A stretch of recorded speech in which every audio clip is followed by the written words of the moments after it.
Hello, in this video I'm just going to talk about common issues that happen with the HumanShaderPack in HD render pipeline, Unity 2021, not just this version of Unity but other versions as well. Now you'll open the package and you might see the green-eyed monster or the green-skinned monster and be like, what the heck is this? So there's a few things that need addressed, and I'll show you a few things in this video. So if you click on the head here, it's going to select the head, and you'll then be able to open up the material and go down to the bottom, and inside diffusion profile you can see it's not registered. Sometimes this happens. I've no idea why Unity, when you import the package, it doesn't fetch the one that I assigned to it when I packaged it up. So these are just little things that happen. So you just want to find HSP skin. This stands for HumanShaderPack skin, and it's going to update that. You might also have a fix button here that it's not registered it. You just click the fix button and that will fix it. And you see the same here for this other skin shader. If I choose the HSP skin, then you can see that's now updated. Now to change the subsurface, just go down to that profile and click it. You then find it in the project, and then if you click that, you can see now you can affect the way the subsurface works, the range of it. If you want a small range, you can totally do that.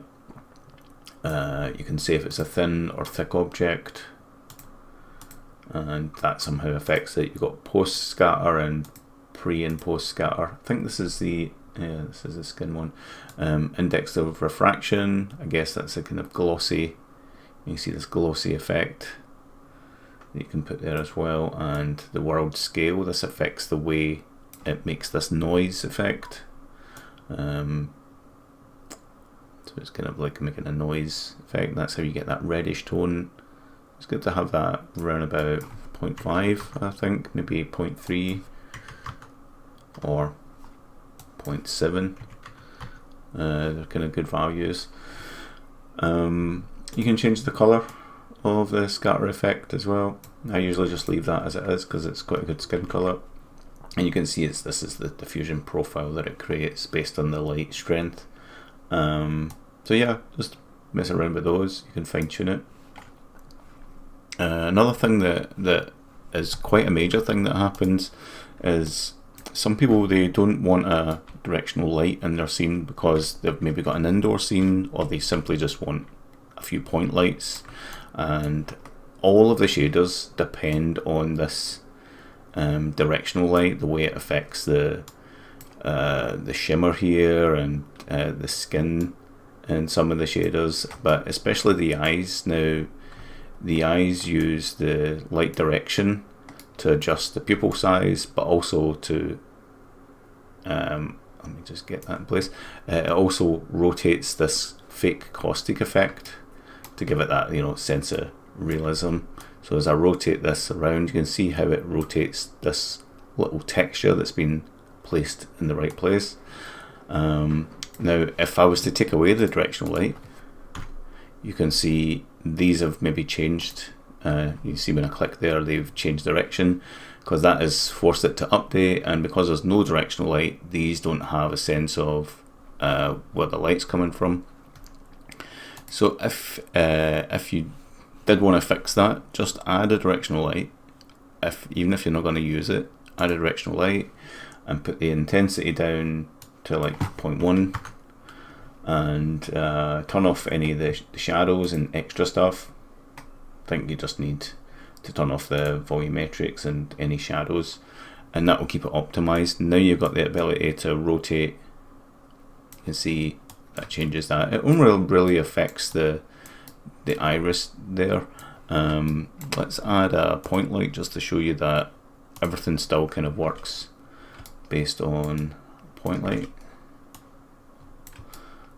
It's going into space somewhere. Let's zero out. So if I zoom into that,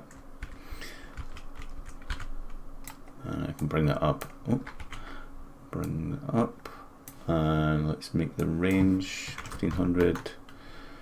and the intensity a little bit stronger. As you can see, everything still works nice with a point light if you did want just some local lighting in the room, but the point light won't affect the caustic effect because there's no direction from this, and the shader itself can't calculate the direction from the object to this light.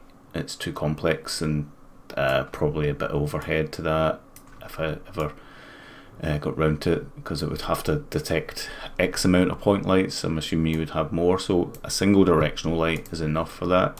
If you do have a point light in your room, let's say over here, let's bring the intensity up a bit, then it might be a good idea to make your directional light kind of imitate that direction. Right, so find the strongest light in your room if it's indoors, and then base your direction on that, and that'll help make the closest, nicest looking effect on the caustics there. So if you were to rotate the head, that's always going to be kind of reflecting that direction.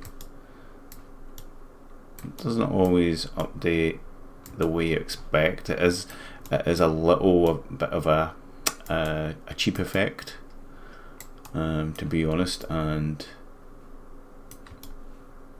you can see if the head's pointing this way, it doesn't change too dramatically. You'd expect it to flip or something there, so it is just a cheap effect, you know, without it breaking too much. But generally speaking, your caustic effect would be, your light direction would be like facing down the way. It's the wrong one.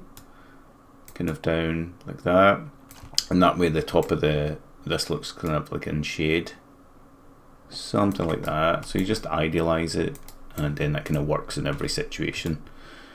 So yeah, that's my recommendations there, and that's it for this video. Hope it helps. Thanks for watching. Bye.